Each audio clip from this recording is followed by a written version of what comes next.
Journal of Pharmacology, 2009. John Hopkins, increased what? Results in a rise in serum norepinephrine. Increased serum norepinephrine is what? Associated with anything good. How about that? We'll just jump there because you guys are so engaging this afternoon.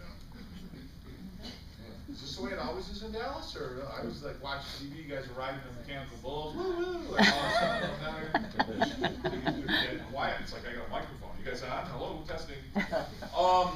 Write all of that. Now, another study that the James, you guys familiar with the James study? James study did on neuroimmunology. Anybody know what I'm talking about? Okay, we'll talk about that later.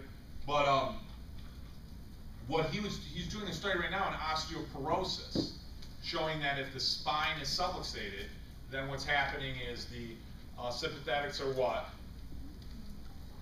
Hyperactive. Adrenals are hyperactive. Therefore, osteoclast activity in response to the adrenal and norepinephrine is what? Hyperactive. It diminishes or inhibits osteoblast activity. Thereby, the cumulative effect of chronic stress, often caused by subluxation, is what? Osteoporosis, right? So kind of neat, right? He's not a chiropractor. So, Journal of Osteopathic Medicine, we talked about that already. I don't want to do that one, I don't want to do that one. A couple good ones here. How do you feel? What's your gut telling you? Posture predicts what? Mortality. Posture predicts mortality, which means what? The worse or poorer your posture is, what? Right, Journal of the American Geriatric Society, 2004. Okay, postural and respiratory modulation of the autonomic function, pain, and health, 1994, concluded that posture affects what? All, now these are not chiropractors, okay? Concluded that, and I say that a lot because I don't want you to think, you know, listen, if I sell Ford cars, who makes the best car? Ford, you know, there's a bias there, right? So concluded that posture affects all what? Including mind, body. Look at that, mind, body, which means what? Matter and what? Force, matter, and intelligence, right? God within man, right? Interaction and balance, vocal ability, proper immune function, and overall, I lost it in the corner, health. How dramatic is that? So your posture affects what? Every part of your health. So should posture be something you address and talk about? And is it not directly related to what we do as chiropractors? The question is why? So when people ask that, you always have to go back to the what? Life, the brain, nervous system. Are you guys afraid to say the wrong thing?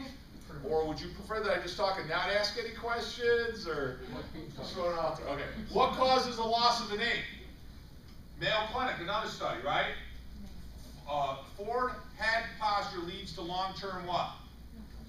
Arthritis, concerns, right? Is that forward head posture chronic? Yeah. Okay, so what are our questions? Bob, what's our concern here? What's the concern here? What do you see that's a concern?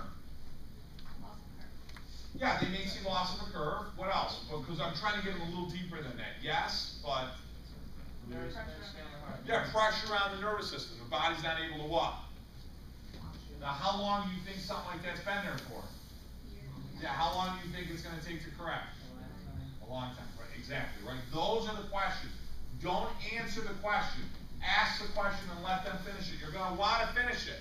You're going to want to go, don't. Shut your mouth. Because listen, you're telling them something, and one of the reasons you're asking questions, Socratic learning, right? We've heard of that. It's really my dad's way. It's an Italian way of learning.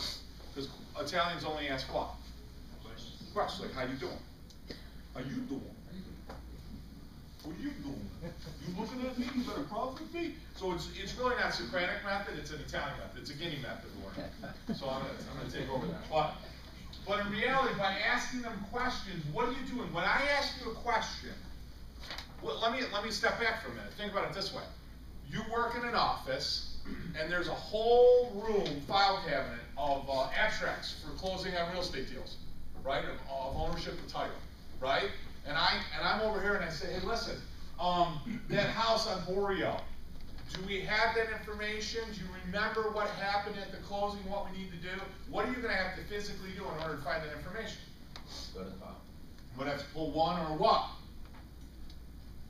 One or more. 2 or 3 files, right? That's how your brain works. Let them open a file. Let them make an association. You understand your brain works through what? Dendrites making what? Neurosynapses, neurochemical connections. You're trying to take something they already know and connect it, make synaptic connections with something that they don't know. And the only way you're going to be able to do that is by asking a question and let them what? Make a, because that's what's happening right now. They're making a what? They're literally making, right in front of you, their brain is transforming. It's got plasticity. They're literally making a neural connection when you ask the question. So by not asking the question or not allowing them to answer the question, you disrupt that pattern. They're never going to learn. That's how learning occurs. So I want to ask the question. I want them to look at it and go, I know that doesn't look good, but I don't know how that affects me in any way. That's kind of what they're thinking, right? But when you say, hey, this is you, how long is your, I'm using those words very specifically. How long has your spine looked like that? How long do you need care? Well, you said, hold on, I know I might have said that, but how long do you think you'll need care? Because that's who. Yeah, that's you, that's them, right, if you will. So I want to ask a question. I want their one side of the brain that maybe knows a little bit of what I'm talking about to reach over to the other set of file cabinets and start pulling information, start pulling data, starting to make connections like I would if I asked them about dentistry, right? I'm anchoring into something they already know. It's critical to do that. Because if you had a cell phone, right, here's a new phone. A smartphone never existed. I just invented it. I'm Steve Jobs. I just came out with it. Here's a cell phone. But cell phones never existed before right now. Other than that, what do you got at home?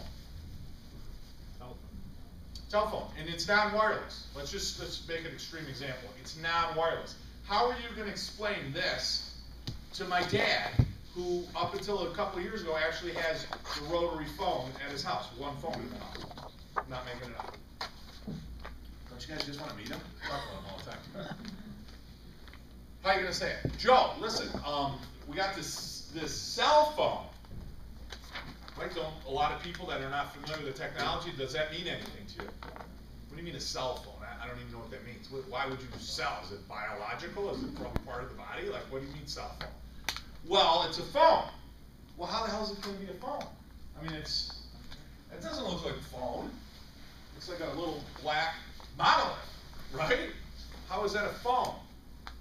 How are you going to continue to try to explain it to somebody like my dad who's never seen that? Help me. Well, how would you say it? What would you say? Well, it's just like... It's just like your phone at home. It's just not connected. Okay, right? Now I'm starting to get something. Well, it's just like your phone at home, but it's what?